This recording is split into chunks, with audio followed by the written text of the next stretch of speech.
Good morning. Thank you very much for that kind introduction. I don't understand Ukrainian, so I hope you said good things. Дякую за таку гарну інтродакцію. І я не дуже розумію український, але я вдячний. It's a real pleasure to be here. I'm really grateful to the organizers for inviting me, and particularly my very good friend, Roman. Дуже вдячний, особливо моєму другу Роману і організаторам за запрошення. So as a neurosurgeon, I get very scared when I'm talking in front of the anesthetists. Як нейрохірург, я дуже хвилююсь перед аудиторією анестезіологів. Particularly given this topic, so I need to tell you the three things I like about anesthesiologists and three things I don't like so much. So I hope you forgive me.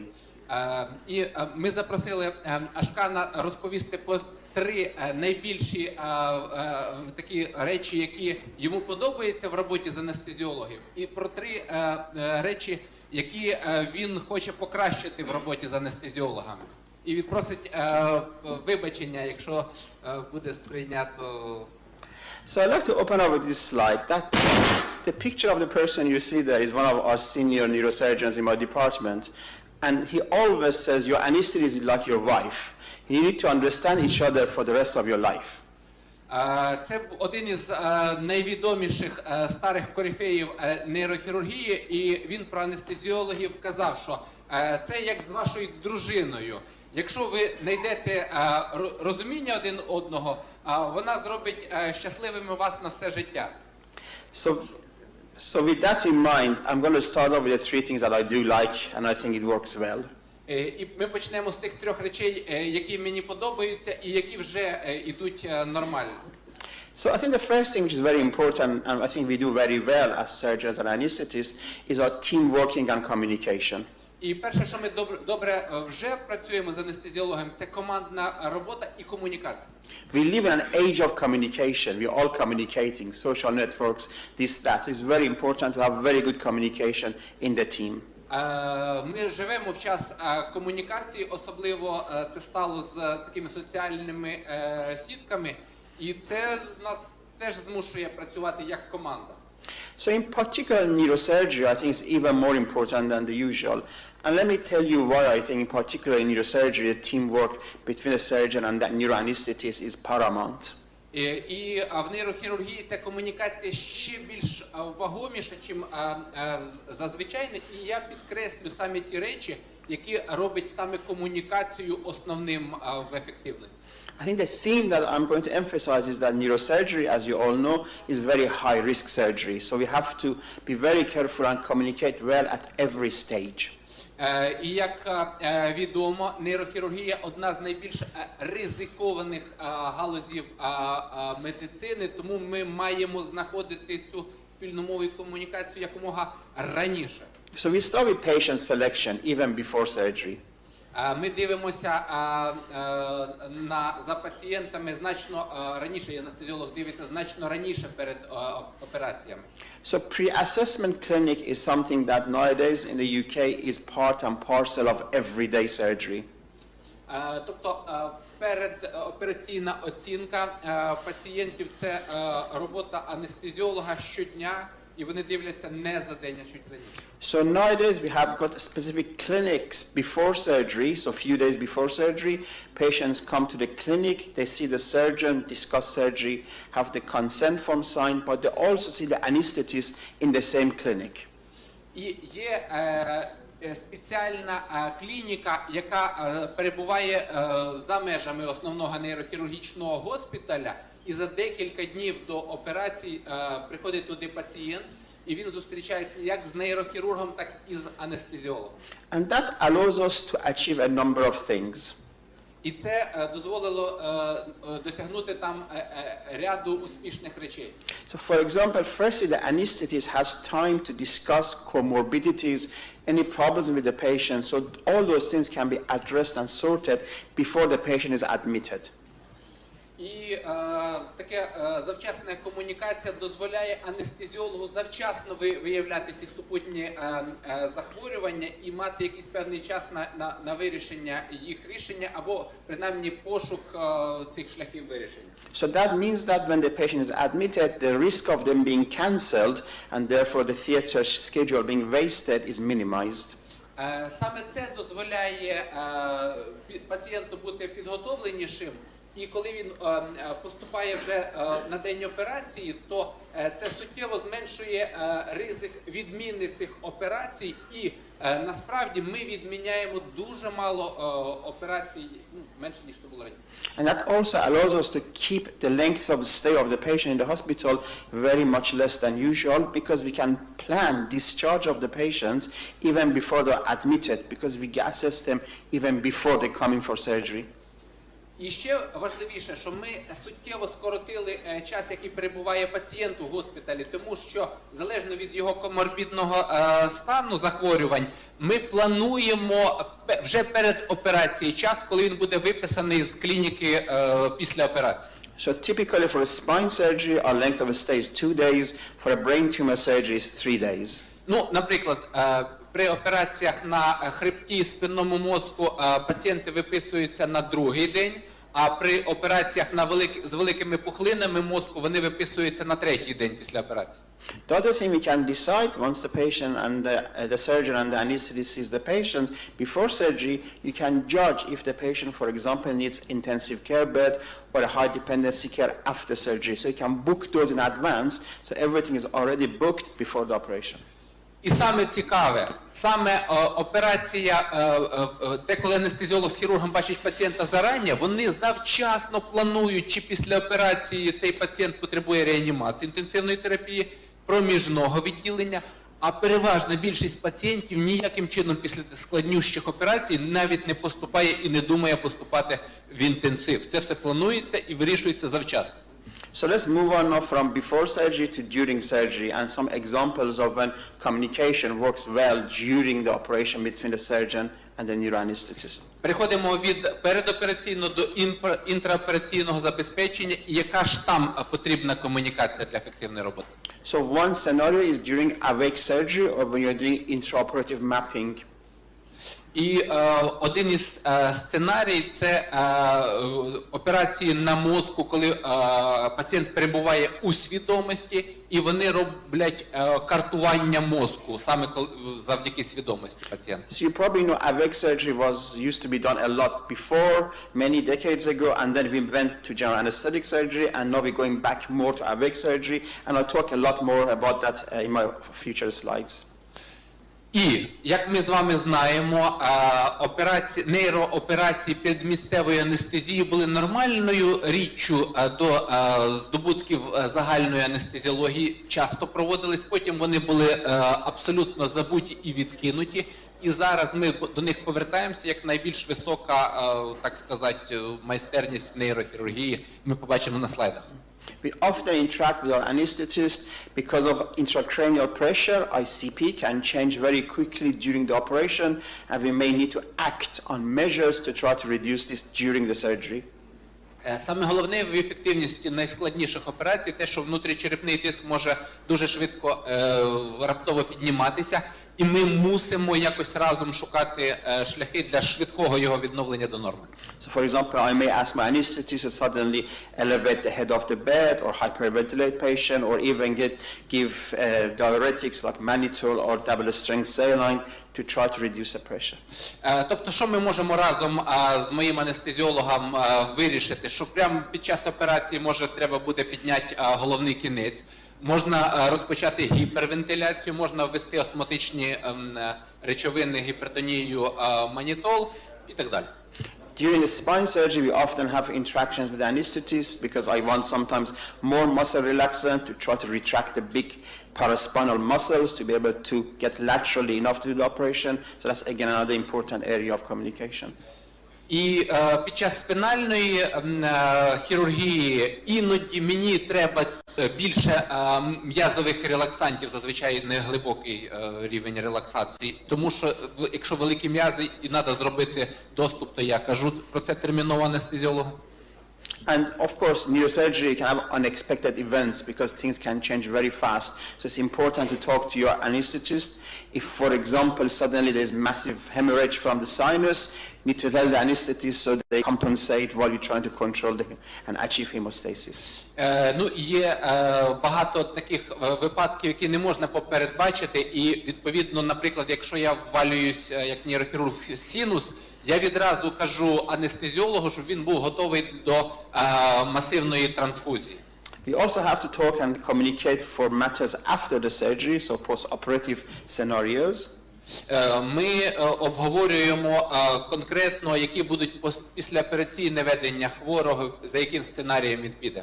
So, for example, the norm in the UK is after neurosurgery, about 95% of patients gets extubated within 10 or 15 minutes. І приблизно 95% нейрохірургічних втручань, після великих нейрохірургічних втручань, екстубуються протягом перших 5 чи 10 хвилин після останнього шва. But if there is a problem during surgery, then you need to sometimes decide not to extubate the patient. So you need to let your anesthetist know if you're worried about intracranial pressure or any other issues. So then you post-operatively, you don't extubate immediately. And sometimes we do for very large meningiomas, for example, ventilate them for a little bit longer.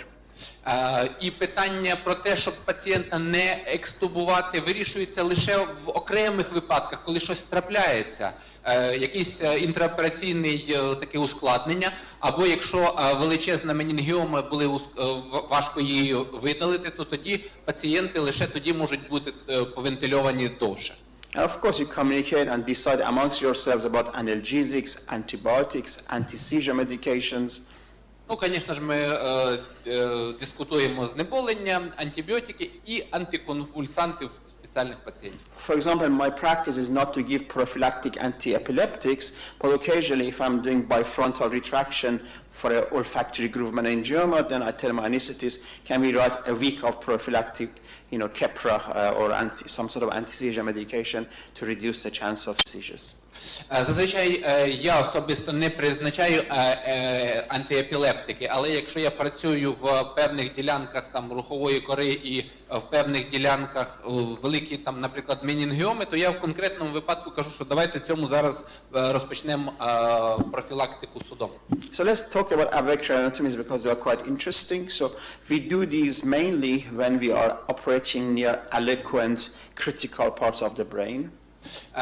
Ми бачимо картування мозку у пацієнтів свідомості, і ми робимо це в основному в тих випадках, коли оперуємо на критичних ділянках кори мозку для... So especially for speech assessment, so the MRI that you can see shows a tumor near the Broca area, so that's speech area. And if you want to remove that safely, we do the operation awake with speech mapping during the operation. Особливо, якщо ви бачите на комп'ютерній томограмі пухлина біля регіонного центру Брока, який відповідає за мову, і нам критично важливо точно бути, як можна, тому що там MRI комп'ютер не показують, де саме нейрони, що відповідають за мову. We used to also do a lot of awake surgery for motor mapping, although we don't do that so much now because we can do intraoperative neuromonitoring during general anesthetic. Ми раніше використовували для оперування на моторних ділянках кори. Зараз трошки ми від цього відходимо, і ми складніші методики нейромоніторингу під час наркозу використовуємо з руховою активністю. Let me show you a video of an awake surgery, then I can discuss more why it's important to communicate. So if you just have a look at that, you can see the tumor in the left parietal lobe on the 3 MRI planes. You can see there is some contrast enhancement.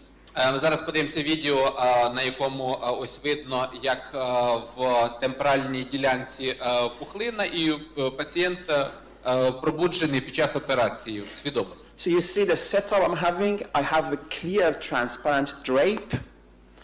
Я маю чисті пов'язки, які окутують рану, прозорі. So its patient is not claustrophobic because they are not covered. Він не клаустрофобічний, він покритий тою плівкою, яку ми можемо легко побачити. We can communicate with the patient, so we can assess and examine them. Ми можемо комунікувати з пацієнтом і обстежувати його в реальному часі. And also, the airway is accessible to the anesthetist. If they suddenly need to do something, they can easily get to the airway. They don't have to look under the drapes to see what's going on. І зверніть увагу, що дихальні шляхи більш-менш доступні анестезіологу. Якщо він потребує швидкого забезпечення прохідності дихальних шляхів, він може зробити це в реальному часі. And very often, my anesthetist also helps me assess the patient as well. So it's not part of their job, but it's kind of them and they help. І анестезіологи мені допомагають говорити і оцінювати пацієнту його рухові реакції, хоча це не їх робота, але вони завжди схильні до комунікації, до допомоги мені. As you can see in this particular patient, she even brought a little doll, so she'd be kind of comfortable during the surgery. Ну і бачите, що пацієнтка під час операції грається іграшкою, за що операційна сестра нас повбивала, звісно. Okay, so as I said, we increasingly doing awake surgery, and it's very relevant to anesthetists because we need to work together, communicate with the anesthetist. Often we do it sedation to do the craniotomy, open the dura, then the awake surgery for the tumor, and again sedation to close up and then put the craniotomy and the bone back. Тобто в цих операціях комунікація найважливіша, дуже швидка, тому що спочатку може бути сендований на розкриття, потім пробуджений, а потім після картування і виконання процедури знов повинен бути седований і так далі. Of course, analgesia is very important. Often my anesthetist we do scalp block, so it's when the patient wakes up, it's not painful for them. І безумовно, що проблематично, але вкрай важливо аналгезія, і саме анестезіолог робить блок скальпа, і коли пацієнт прокидається, то він йому не болить. And of course there is a small risk of seizure, and also there is a risk of patient becoming agitated, so the anesthetist needs to be ready to go. If there is a problem, they need to be able to intubate quickly and sort out the problem. У пацієнта є ризик судом і психомоторного збудження, і щосекунди анестезіолог готовий до седації і до інтубації. When we do intraoperative motor mapping under general anesthetic, коли ми робимо інтраопераційне картування під час регіонарної анестезії, we absolutely need to do total intravenous anesthesia because the gas agents will interfere with monitoring and give you false readings. So it's absolutely essential the anesthetist knows to use the intravenous anesthesia, not gaseous anesthesia. І якщо ми робимо це з необхідністю седації або чергування з наркозом, ми завжди це робимо внутрішньовенними анестетиками, тому що газові анестетики сильно впливають на показники нейромоніторингу тих приборів, якими користуємося. And of course no longer acting muscle relaxants because otherwise you will not get any neurophysiology from the patient. І звісно, що коли ми робимо на руховій корі це картування, то ніяких міорелаксантів бути не може, тому що нам потрібні рухові відповіді. Another area that I do a lot of work in part of my job is neuromodulation and also deep brain stimulation. Інша така активність, яку ми робимо багато робити, це нейромодуляція і активна стимуляція дуже глибоких ділянок мозку.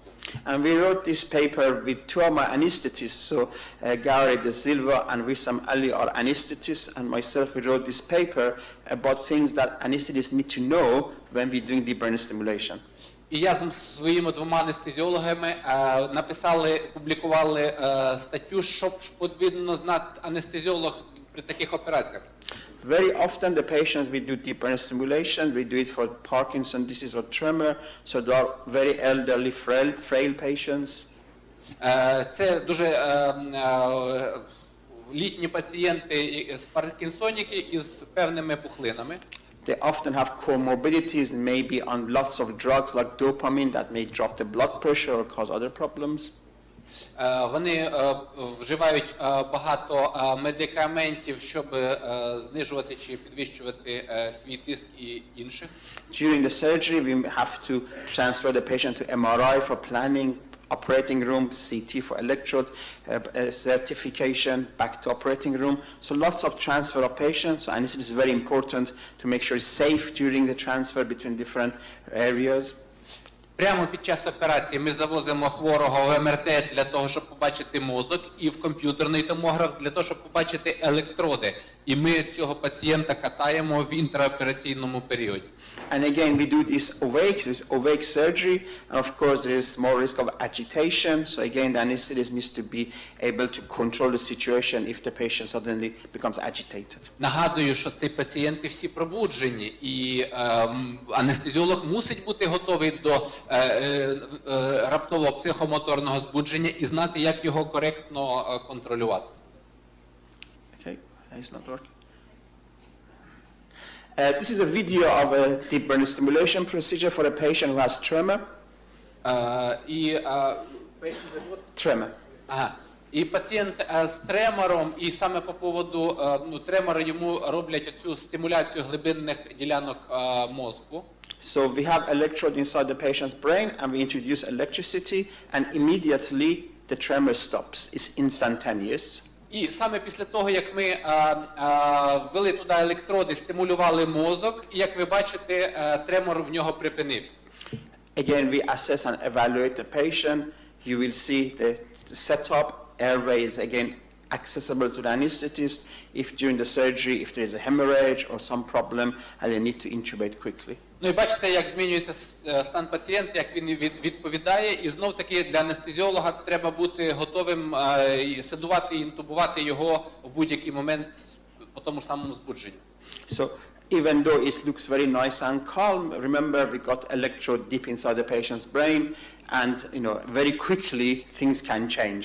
So communication between the anesthetist and surgeon is absolutely critical. Зрозуміло, що вроді би стабільний пацієнт, але при електродах глибоко в мозку все може змінитися швидко, і ми повинні бути раптово готові до цих змін. Correct.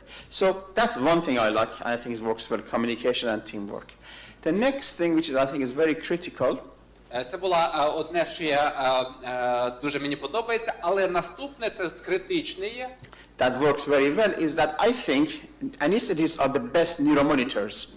І те, що бачите, багато там всяких моніторів в мозку, але саме анестезіолог є найкращим нейромонітором. So we got all these devices, subdural bolts, ventriculostomy, we got all these things. Да, в нас є ці всі прилади, вентрикулостомії і інтрапархематозні, але ж... But what I rely most on Але на що я більше всього покладаю надії? is my anesthetist, Dr. Це на Ali. мого анестезіолога. Okay. Because he knows everything, he monitors everything all the time. Тому що він все знає, він моніторує все і весь час.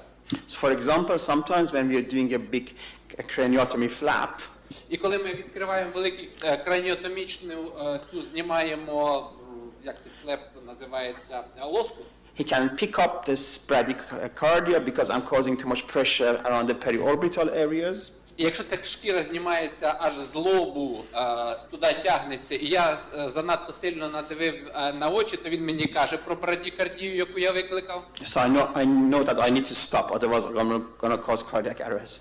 Да, і він каже, що стоп, я дійсно зупиняюся. Again, when we're operating near the brainstem, sometimes he says, what did you do? Heart rate dropped, stop. So I know I have to stop. Якщо я оперую стовбур мозку і де брадікардія, то він теж мене зупиняє, бо каже, що все. During aneurysm surgery, often they know because of cardiovascular instability, even before bleeding happens, they have the warning. They warn you that something is going to happen now. При аневризмових операціях на аневризмах анестезіолог знає про те, що вона ось лопне ще раніше, ніж будь-який прилад, і мені видно, тому що його фізіологічні дані змінюються ще до її розриву. And again, when there's changes in intracranial pressure, they often know because heart rate drops, blood pressure goes up, so they can predict something is going to go wrong, so I have to be careful. І брадікардія, підвищення артеріального тиску, це самі ранні симптоми, коли підвищується внутрішньочерепний тиск. Навіть мені не видно, а він знає. The other thing which I really like about the anesthetists І ще я дуже люблю від анестезіологів. is a rapid reaction time. They're very quick. Це те, що вони дуже швидко реагують, вони дуже швидкі. They can go from this І якщо вони з такого сидячого положення під час наркозу, to this in 1 second. Якщо вони вскакують і починають таким займатися, я їх такими бачу, And that's very important in neurosurgery то це дуже важливо в нейрохірургії, і ось дивіться. because disasters can happen, right? Тому що може бути катастрофа. Okay. Aneurysms rupture, Розірватися аневризма, they can be bleeding from the tumors. може закровити пухлина. As I mentioned, awake patients can suddenly become agitated, try to pull your hands out of the brain. І пацієнт свідомості може бути збудженим і тягнути свої руки до мозку. With meningiomas, as you know, suddenly you can get brain swelling for no reason. А при менінгіомах може бути дуже раптовий тотальний набряк мозку без будь-яких причин. And of course, in the context of trauma, many of our patients may have lots of other problems. І звісно, що може бути ще і багато інших проблем, особливо з свідомістю. I may be worried about operating on a subdural hematoma. І я можу думати про те, що я роблю при субдуральній гематомі. And there may be a splenic rupture suddenly, and then anesthetists need to be aware of that. А трапитися може розрив селезінки, і це саме анестезіолог повинен дуже швидко вирішити. So in a way, me as a neurosurgeon, I just think about the brain and the spine. Anesthetist thinks about the whole patient. І якщо, звісно, що як нейрохірург я думаю про мозок і про спинний мозок, то анестезіолог мусить думати про все тіло одночасно. Good. So those are the things I really like. Now I'm on dangerous territory because I'm going to tell you the 3 things I don't particularly like. Ну і мене запросили сказати про 3 речі, які я не зовсім люблю, і я мушу про це сказати. But also I tell you some of my thoughts, how things can be improved. І я скажу, як ці речі можуть бути покращені. So firstly, in the context of ITU, I think sometimes anesthetists are gatekeepers. І щодо доступності ліжок в інтенсиві, в реанімації, то анестезіолог є гейткіпер, він не дає моїх пацієнтам покласти в реанімацію. So at least in the UK, the admission to ITU is controlled by the ITU consultant. І можливість покласти пацієнта в інтенсив контролюється анестезіологом, тобто реаніматологом, тобто інтенсивістом-консультантом. So it's not always easy to admit a patient, and sometimes you have to spend hours negotiating. Тобто навіть мені іноді доводиться годинами випрашувати місце в інтенсивній терапії, якось перемовлятися, щоб таке отримати для мого пацієнта. So what are my thoughts? How can we improve the situation? Яка ж моя думка, що ж може бути це покращено? I think instead of the ITU consultant controlling admission, it needs to be a joint leadership between the ITU consultant and also the specialty, the consultant who knows the disease type.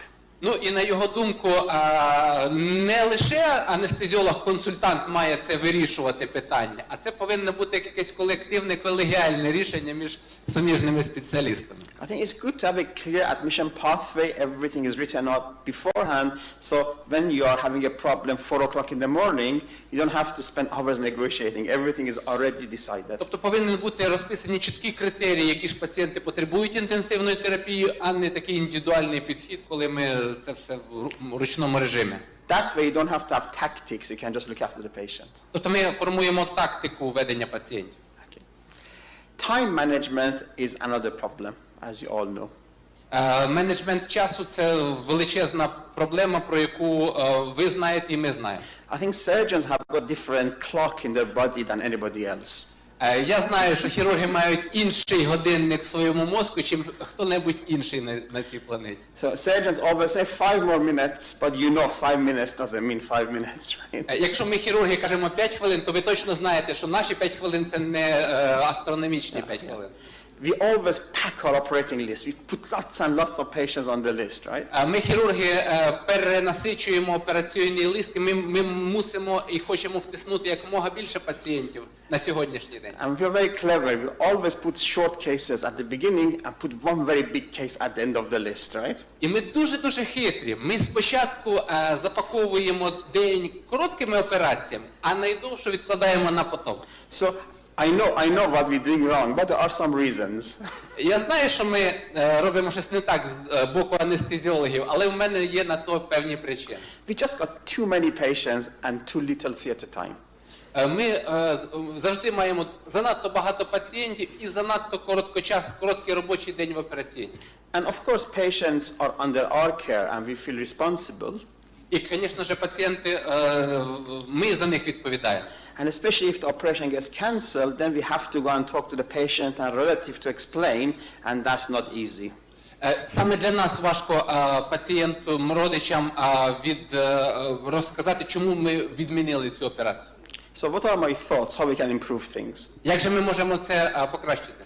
Of course, we need more resources, more theater time, more surgeons, more anesthetists, but that's not going to happen all the time.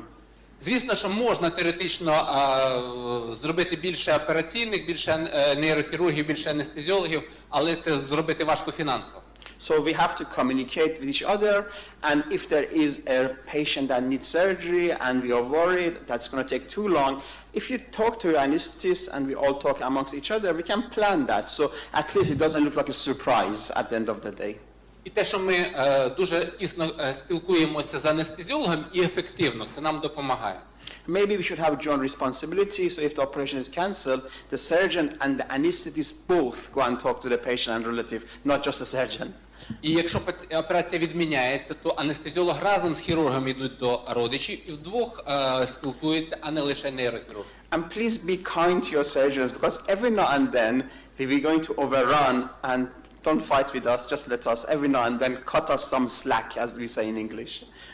Ну і якщо ж ми, звісно, трошки затягуємося, то не бийте нас, як це, а знаходимо спільну мову. The last thing I was going to say that maybe can be better is that sometimes, especially pain specialists, amongst other specialists, may sometimes be holding on too tight to the patient and don't want to let go from the patient to go and refer them to somebody else. І остання найважливіша річ, про яку ми кажемо, це те, що пацієнта забирає на себе спеціаліст якоїсь одної спеціальності. Наприклад, медицина болі забрала собі, і поки ж з ним не станеться катастрофа, вона не віддає його вчасно іншим спеціалістам, іншим консультантам. I mean, that is a problem not just for pain physicians or neurosurgeons, it's a problem in all the specialties. І це проблема не тільки лікарів болі і нейрохірургів, неврологів, а це для всіх спеціальностей характерно. We always think, okay, let's try one more thing, let's just do one more thing rather than sending the patient to somebody else who might have tools or skills that can manage the patient Ми better. завжди думаємо, що ми ще одну другу методики спробуємо, ще чуть-чуть полічимо, а потім тільки і ми запізнюємося з вчасним направленням цього пацієнта до спеціалістів, які мають більший арсенал. And why do we do this? Because one, we're worried about losing the patient. І ми чому так робимо? Тому що ми боїмося втратити цього пацієнта. We are worried that if we refer the patient to somebody else, everybody's going to think we are not very good, so we don't know what to do. Важливо, що якщо ми комусь направляємо пацієнта, то про нас можуть, ми боїмося, що нас подумають, що ага, ми щось не знаємо, ми в чомусь не розбираємось. And sometimes we just don't know that there is some technique that somebody else can do which is going to treat the patient better than us. І ми повинні знати, що є інші техніки, які не в наших руках, а в чиїхось інших поможуть пацієнту краще. So my thoughts how to make things better. І як же я думаю зробити це краще?